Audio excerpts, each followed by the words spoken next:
حیدرآباد میں سیاسی ماحول ایک بار پھر گرما گیا ہے اور آج ہر شہر گلی گلی اور چوراہے پر عوام کی نظریں باغ جناح پر مرکوز ہیں، جہاں پی ٹی آئی کے رہنما وزیر اعلیٰ سہیل آفریدی نے ایک زبردست اور تاریخی اعلان کیا ہے۔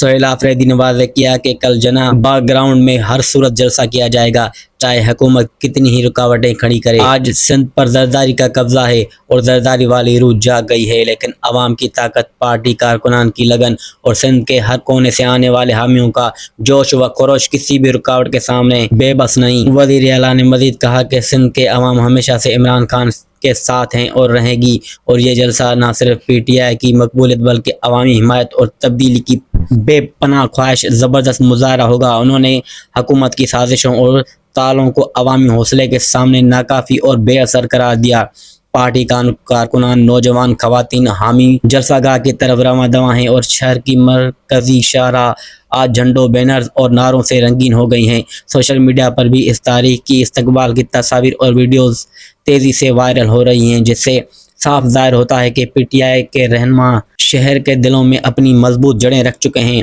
سہیل آفریدی نے عوام سے اپیل کی کہ وہ جلسے میں بھرپور شرکت کریں اور یہ لمحہ سندھ کی سیاسی تاریخ میں ایک یادگار اور فیصلہ کن موڑ کے طور پر محفوظ ہو۔ انہوں نے کہا کہ عوام کی حمایت اور جذبہ کبھی دبایا نہیں جا سکتا اور سندھ کی سرزمین ہمیشہ عوام کی آواز اور تبدیلی کا پیامبر رہے ہیں۔ یہ منظرنامہ نہ صرف پی ٹی آئی کی طاقت اور عوامی جوش و خروش کو ظاہر کرتا ہے، بلکہ یہ بھی ثابت کرتا ہے کہ عوام کا عزم اور حب الوطنی کسی بھی رکاوٹ کے سامنے کمزور نہیں ہو سکتی۔ سہیل آفریدی کا یہ اعلان اس بات کا بھی ثبوت ہے کہ کل کا جلسہ صرف ایک ایسی اجتماعی نہیں بلکہ سندھ میں عوام کی آواز، عزم اور تبدیلی کی طاقت کا مظہر ہوگا۔